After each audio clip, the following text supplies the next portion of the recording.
rural-urban divide, conservative versus liberal, farmer versus city, cats and dogs living together. What does it all mean?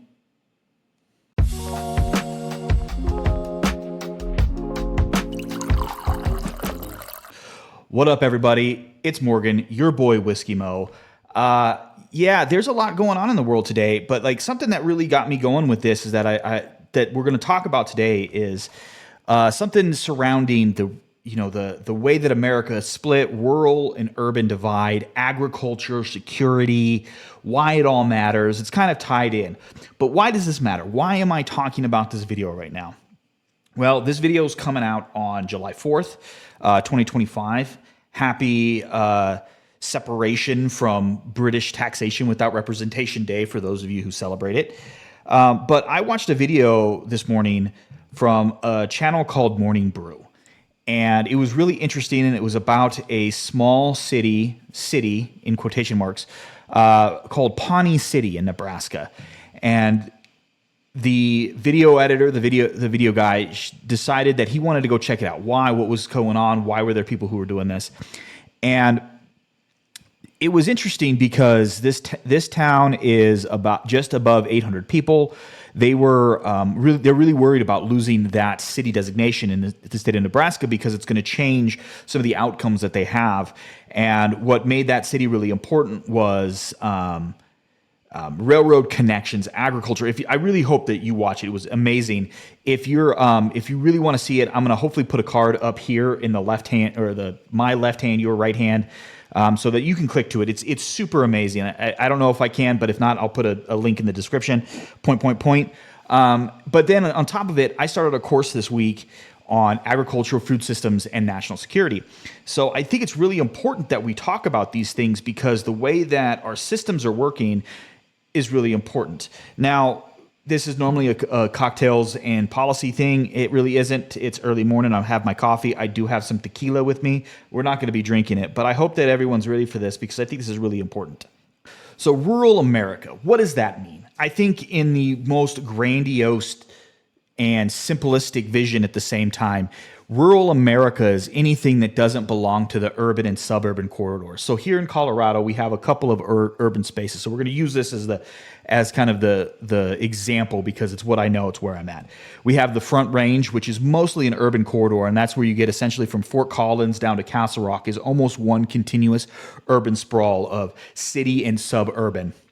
You know, your suburbs are your places that are generally more spread out, more sprawl, what you think of in LA, those kinds of things. And we have other pockets. We have Colorado Springs, we have Grand Junction and Pueblo. But everything else, the small towns, the collections of houses around farming and ranching communities, that's going to be what we talk about with rural. And why is it important? Well, for the longest time until the advent of the Industrial Revolution, the majority of our workers worked in rural trades. They worked on farms. They worked on ranches. A lot of people did subsistence farming. They would grow their own food and they would make everything from scratch.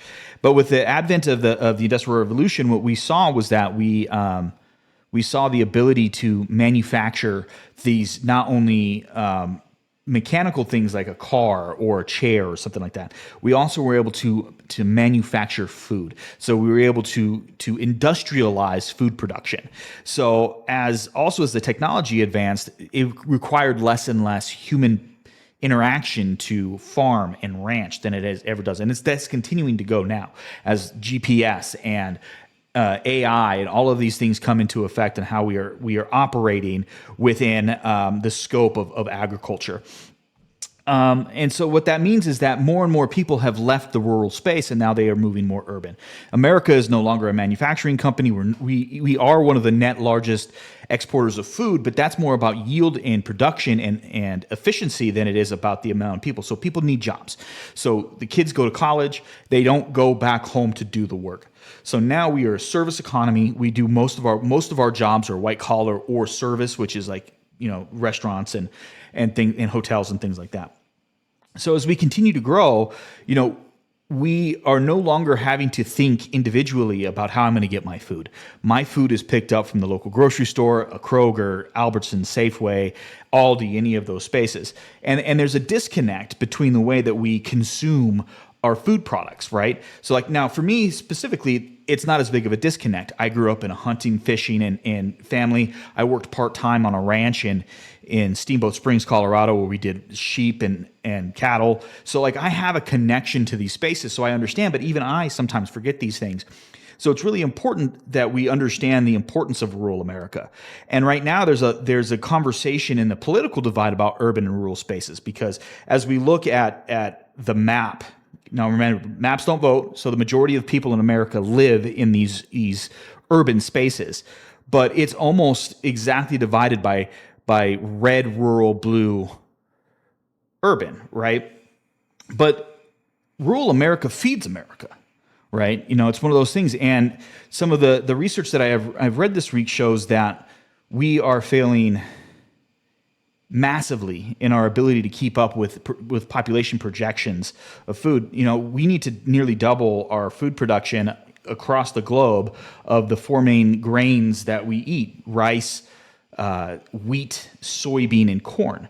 I know, and one of the things that interested me the most was that I could look at, they were breaking it down by counties and regions and stuff. In eastern Colorado, all of our yields are failing. We're decreasing. We're not keeping up with population. However, at the same time, there are some arguments that say that we produce enough food now to feed a projected 10 million population within 10 billion population in 2050. But it's all about supply chains and food systems and those kinds of things. So this is why it's really important. But what we need to talk about too is the agricultural systems, the food systems, and how it works with corporate America, global commerce, its implications on poverty and national security. So as we talk about agriculture, corporations, and the way that the food systems supply food, it's really important to understand the impact of technology and the impact of capitalism on it. And now I understand a lot of you are probably going to get turned off by this, but like there is a real discussion to be had here, and it's really important to understand.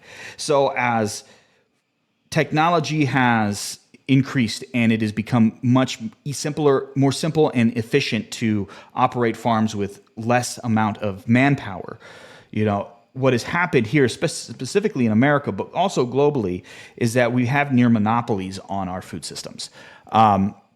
There is an excellent documentary called The Grab that you can watch if you subscribe to Disney Plus or Hulu here in the United States. It's excellent. I highly recommend it, but it talks about national security and poverty and all of these things. And then there's also some papers that talk about food imports and the way that it works. With these four major grains, maize, or otherwise known as corn, rice, soybean, and wheat, in each of those sectors, only 3 or 4 companies really control the market worldwide when it comes to imports and exports.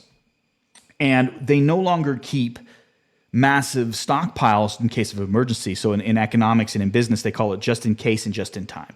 Just in case is you keep a stockpile, and then in case something happens, you can pull on it. But a just in time delivery is that they only have enough to get as it's continuously ordered. So if there's a shock to the system, one of the examples that was given by a faculty member of mine was the Suez Canal. When it was blocked by the freighter a few years back, what that did is created a shock to the system. Now, in most cases, rich nations like Europe, those in Europe, the United States, and in some cases, you can talk about China and also like places like Australia, they can weather a little bit of these shocks, but they also have the money, so they can expedite it and get the supplies first. But some of these poor, poverty-stricken, developed nations, the shocks there are going to come up. They're going to raise food prices. It's going to make it harder and harder for people to get the supplies that they need. And then we can also see shocks like the war in Ukraine, where Russia's invasion of Ukraine has created a massive impact on the world food systems. Something like 60% of World Food Program from the UN was supplied by Ukrainian grain harvests, and that has had a second and third order effect of poverty, of food insecurities, and all of these things impacting parts of the world where the UN was operating to try and uplift people out of poverty. So why is this important? Well, one of the people in the Grab, he's a private equity manager. I think he was really prescient in the way that he said this. What he says is that each decade and each century kind of has its space of like what commodity that wars are fought over. We had oil, We had land.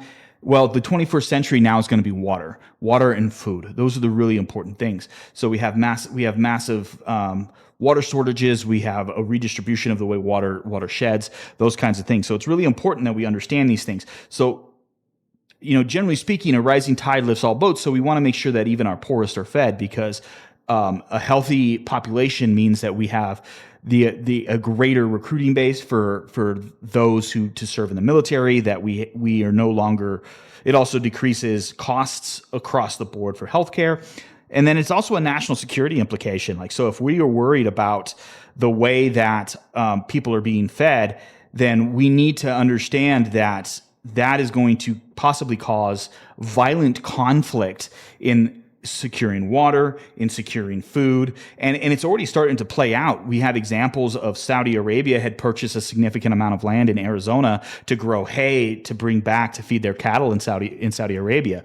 Now, eventually, those leases were canceled. The state of Arizona no longer allowed that, but then there's still concerns about water and the way there's these longstanding things. Same thing with places like the UAE and the Emirates, who are going out there and buying land in the few remaining places that have arable land in sub-Saharan Africa. And a lot of these things are being supported by organizations like the Frontier Resources Group or the Frontier Services Group. They're two organizations that were initially run by Erik Prince, the infamous man who founded and started Blackwater. So we have all of these concerns, and none of these are in control of the United States. None of these are some of these are not even being controlled by governments. They are being controlled by private equity firms. And so, what are the moral, legal, and ethical implications of all of this? These are things that we need to be thinking about as we talk about food and water in the future. And then there are also the impacts of global climate change as temperatures continue to rise. Now, a place like Russia is going to have an increased amount of arable land, because what was once the Siberian tundra is now becoming more like Kansas than Alaska. So as we continue to worry about these things, these are massive, long-lasting implications that we need to start having some ideas as policymakers, as citizens, as we discuss these things about regulations, about international security agreements. All of these things, they're all intricately tied. It's not as simple as I want a cheeseburger, right? So how are we going to keep these things in? I'm still working on learning what these things are. I have some ideas. I do think that there needs to be some regulations about outside. China has bought up so much farmland in Colorado that the state needs to get involved. But I also understand that there are some people who are very concerned about the lasting implications of state involvement in land deals, all of those kinds of things. So these are things that we're going to continue to talk about. We're going to continue to look at, and I'm hoping to wrap it up. But so to wrap this all up, what does this mean? Honestly, I don't know. I think it's really interesting. I currently live in a small city in the metro area of probably around 100,000 people, somewhat small, but it's very rural coded, right? So there's a lot of ag here. The school that I work in has a rodeo team. They're very proud of it. We have a lot of agricultural things that are involved within our community. It's based on oil and gas, all of these things. So, these are things that we need to understand, and we need to support rural America because it feeds us. It keeps us running. These are things. So this is part of the reason why I think it's really important that we have dialogues between things like politics and understanding where things come from, the long chain of things. These are things that are going to be happening. So I hope that this can start a conversation. I'd love to hear your thoughts. Get down in the comments. Let me know what you think. Where do you live? How does this impact you? How do food systems, farming, ranching, how does this all work? I'd love to have a conversation with y'all. Hey, thank you so much for watching this video. I know that I don't have a lot of special things going on, but I do have a Patreon. I do have all my links. You can find all of that below in the thing below.